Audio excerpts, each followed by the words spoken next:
So the city of New York recently made certain types of apartments illegal, but they're still out there secretly being rented. Well, the city is now enforcing new rules for people listing their homes on sites like Airbnb and Vrbo. Airbnb is contributing to our housing shortage. Airbnb tells Fox 5 their platform has been a boon to the tourism economy and that the city's move essentially means fewer tourists can come here. As rents skyrocket in New York City, it seems renters have no place to go but out. I waited for like an open house where it was like a 2-bedroom, but then you get inside and it's more like a studio that has extra walls.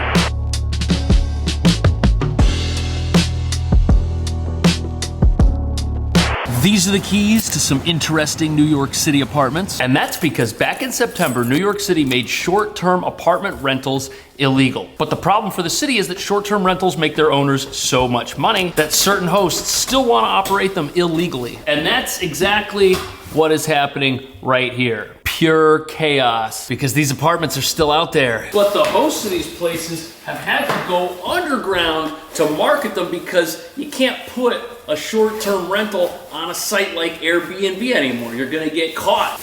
And that's kind of the opposite of what the city had hoped would happen. They hoped that by making short-term rentals illegal, those would all turn into long-term rentals, which didn't really happen. And the prices of market rate apartments like this haven't come down as they were expected to by all of this extra illegal inventory being dumped on the market for people to rent. And the big question is, why is that?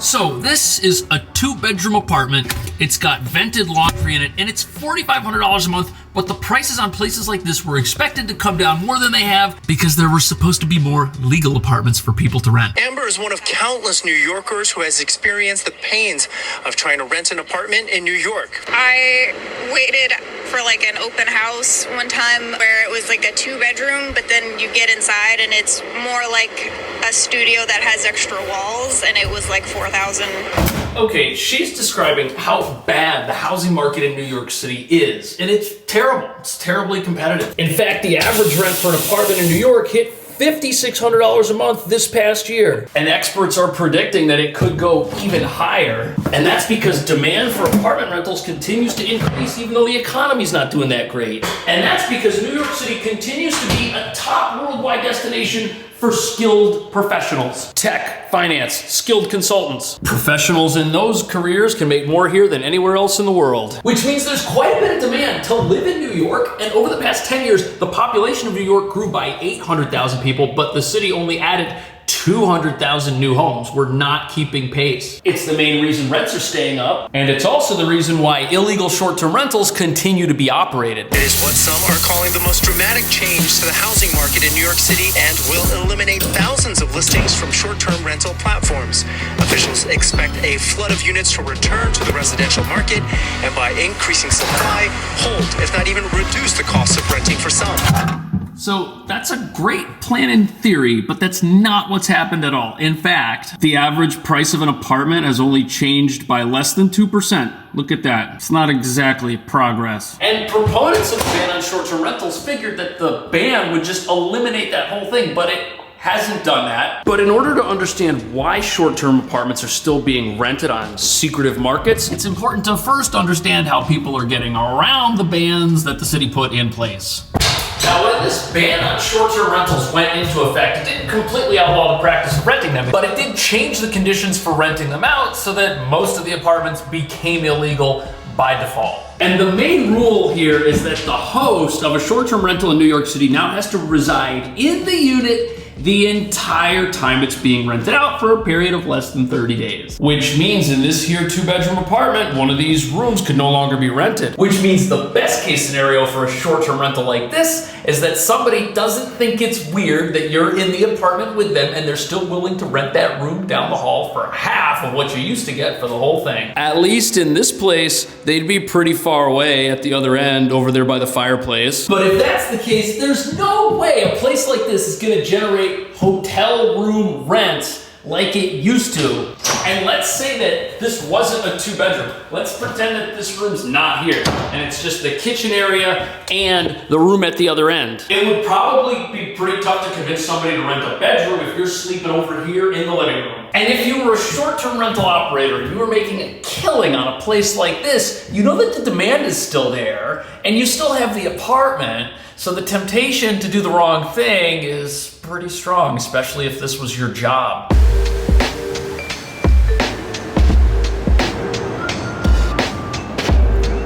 The city, in a filing this summer, says half of Airbnb's $85 million net revenue last year came from illegal rentals. Yet some wonder exactly how direct an impact it has on what New Yorkers have to pay for their rent. So half of 85 million means that the short-term rental market here is worth around 42.5 million. That's a lot, and that's a lot of money on the table, and it's not surprising that some owners do not want to let it slip by. And other people might be completely screwed financially if they can't rent their apartment short-term because it just doesn't have the same market value if it's a long-term place. And according to Wired, since Airbnb is now blocking these listings, they're just being listed elsewhere. Facebook groups, WhatsApp groups, secret message boards, even sites like Craigslist and the Facebook Marketplace. In fact, I spoke to one guy who used to list on Airbnb, but now his listings are all blocked, so he just has his own personal website and he pays to advertise that website on sites like Google and on Instagram. So you might see ads for these places that redirect you to other websites that you've never heard of before. Which means instead of eliminating the market for short-term rentals, it's instead been fractured into thousands of different sites all over the internet, which means those apartments aren't long-term apartments and the people renting them might actually be in danger of getting scammed.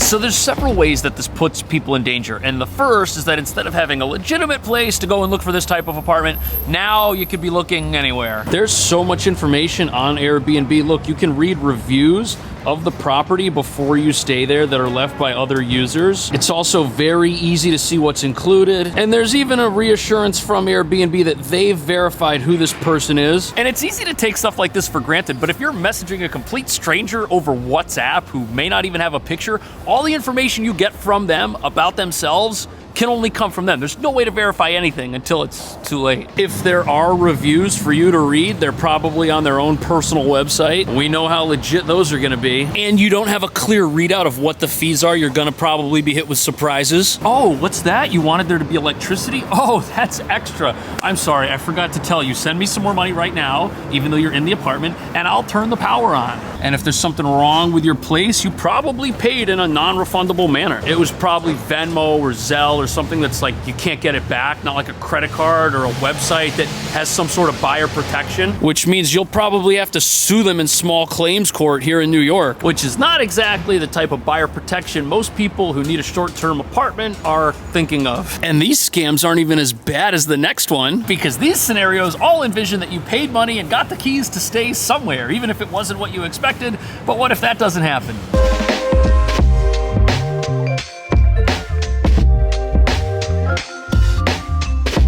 So every single online website or online group where people do transactions between themselves will be discovered and targeted by scammers at some point. You could have a group of people that trust each other and rent out apartments together, but once the scammers find out about it, they'll say that they've got apartments for rent. They'll find some pictures on the internet and claim that that's their place. You'll pay them for it, and then you'll never hear back from them. And it's sad to say that happens even with regular apartments in New York City, on sites like Craigslist, which is why it's best to stay away from dark corners of the internet. Because since there's now no oversight of these markets, they're basically going to become the wild, wild west.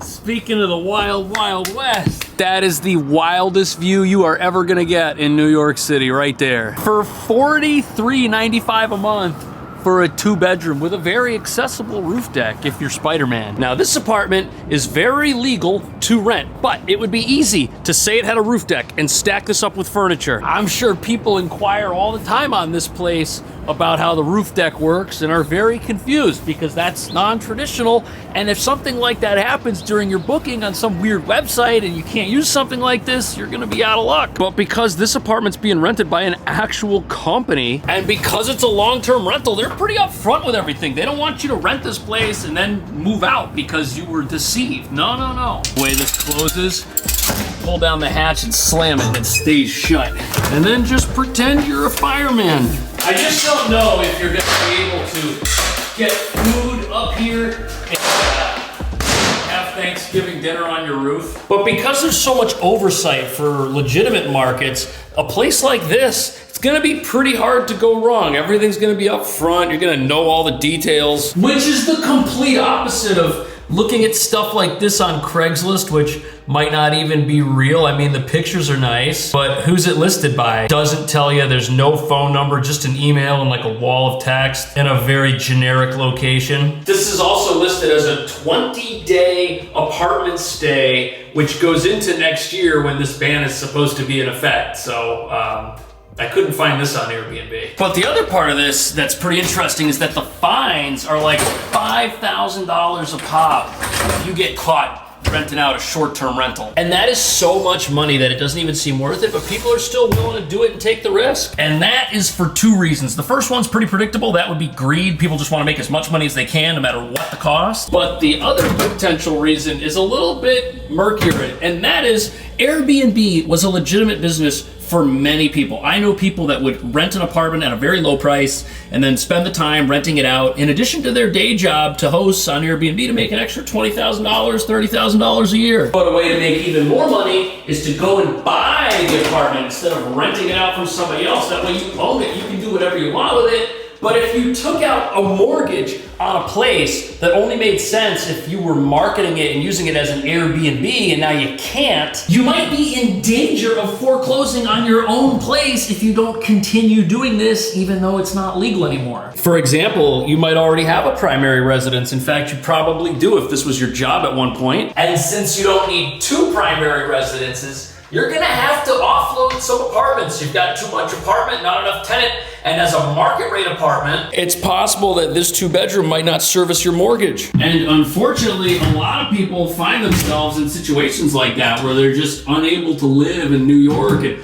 hold on to their homes. They might have to sell their homes. And you've got 2 options, neither of which are very good. You can either rent your place out as a loss while you're trying to sell it, or you can tempt fate and try to rent it out, you know, under the table. Either way, the sales market's not too good. 1 in 3 homes fail to sell right now in New York. And some people can't afford to lose hundreds of thousands of dollars selling something they've recently purchased. A lot of Airbnb hosts weren't mega corporations. They were family owned and operated, maybe a single operator type business. And that's why a lot of these apartments just haven't come back on the market as city planners expected, because they're still out there generating the income that they were generating. And for that reason, critics of these new policies say that they've done nothing to fix the housing crisis and they've made criminals out of formerly legitimate business operators. And they say that the solution to fixing New York's housing crisis is to build more apartments. Look at these old buildings over here. We're not building new buildings. Those have been there for hundreds of years. In fact, the only new thing out this window is way over there, and I don't think you can live in there for a reasonable price. Also, in certain neighborhoods, zoning limits the height that you can build things. So you can't build skyscrapers. You've got to keep the buildings small like you see them. And I spoke to one licensed broker who said, you know, the city should just do away with zoning. That might change a lot of the neighborhoods that we're used to, but it would allow us to quickly build buildings that are structurally sound of whatever height the developer or property owner can afford.